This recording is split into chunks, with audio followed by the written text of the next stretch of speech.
Enough of me. Holy shit.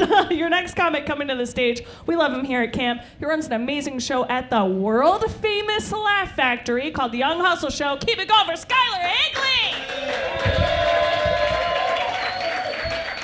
Hey, how we doing, everybody? Yeah, shut the fuck up!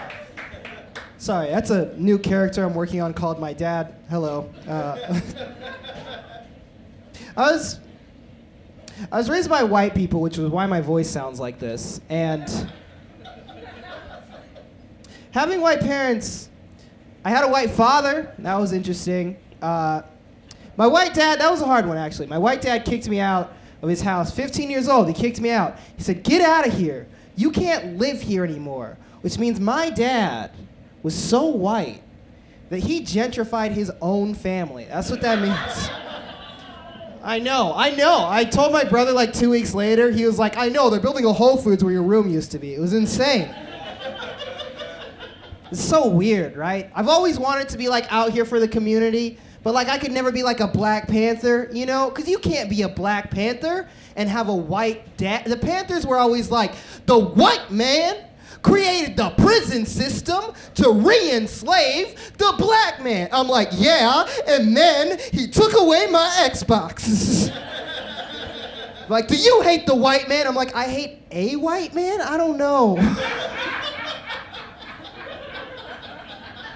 I used to get in trouble growing up. He'd go to hit me, I'd be like, that's child abuse and a hate crime, so don't do it. It's weird. We celebrated Kwanzaa, just like none of the black families in America. It's true. If you don't know Kwanzaa's 7 days. You light a candle for each day. Kwanzaa is basically like a black Hanukkah, which makes Kwanzaa the Drake of holidays, you know? So every year we would celebrate it. Every year it was so unnecessary. Because it was like the 90s, right? If you're trying to raise your black son with a sense of cultural identity in the 90s, don't celebrate Kwanzaa. Celebrate the OJ verdict. That's all you gotta do. It's just me, 2 adult white people, all 3 of us wearing full African dashikis. You guys. Yeah. Even as a kid, I was like, are you guys sure that we should be doing this right now? Like, I know the only books I've ever read are by Dr. Seuss, but I feel like you're Grinching my Christmas. You know what I'm saying? And that was the thing is like, I would read these books about Dr. Seuss, but my parents would raise me with this cultural identity, you know? They taught me about slavery and about civil rights, because that's all that white people know about black people. So I would learn about these things and read Dr. Seuss. Sometimes you get those things confused, you know? Sometimes you misquote. Sometimes I'd be like, I believe it was the Reverend Dr. Seuss who once said, "Hate cannot cast out hate. It would not, could not in a box. It would not, could not with a fox. It would not, could not in the rain. It would not, could not on a train. The quest for freedom must never stop. Green eggs and ham on the mountaintop." That's 100% true. I was also raised Mormon because everybody's parents makes mistakes. And I know you're thinking, look at me, black Mormon. It's like a paradox. I'm like so rare that if you catch me, I have to give you all my gold. You know what I'm saying? Black and Mormon. That's why, like, I feel like if you're gonna be black and religious, you have to go to a black church. People always wonder what it was like to be black and to be Mormon. I describe it like this. Being black and Mormon is like being black and going into a white barber shop. 'Cause you can go in, but your head's gonna come out fucked up.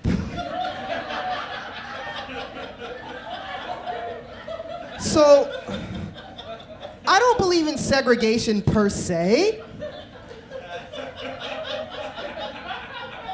But if I ever saw a Great Clips with a sign in the window that was like, "No Negroes allowed," I'd be like, that's nice of them. That was really good. Mormons had some racist beliefs starting out. It's true. Mormons believed that black people were cursed by God with black skin. That's a true belief that they had. You know how God always be cursing people with sun protection? It's like, for disobeying me, you and all your seed will get SPF 50. Classic God.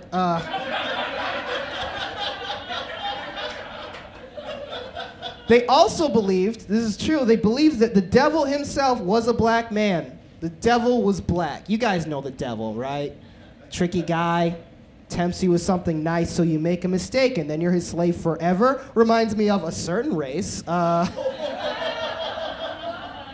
Don't get uncomfortable. I'm not trying to say that white people are the devil, but that's because I'm a comedian and not every history textbook. So why would I say that?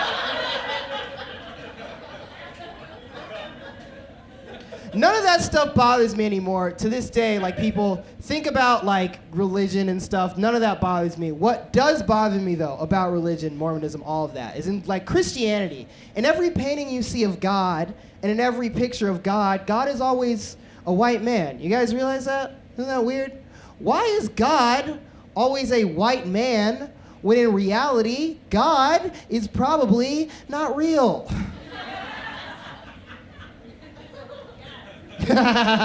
Yes. We're all sinners in here. My mom did try a little bit harder than my dad, though. My mom, one time, my mom wanted me to know, that I was a black man in America, so she sat me down. She was like, Skyler, there's this word that sometimes people use in reference to black people. It's called the N-word. It's a very racist word, and you should never say it. You should never say the N-word. And I looked at my white mom. I was like, no, nigga, you should never say the N-word.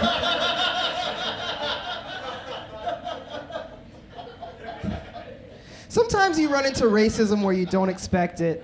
I'll tell you this quick story and I'll get out of here. I was running into this office where I worked, and I was late. So I was sprinting in, and I ran around this corner, and I ran into this white dude who was backing out of his office, shouting into an office inside, and I caught the last part of what he was saying, okay? And the last part of what he was saying was, like, we're black people or something.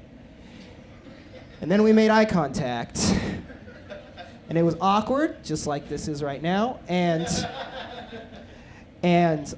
I tried to give him this look that was just kind of like, so you're gonna give me $50? Like a look that you can kind of give.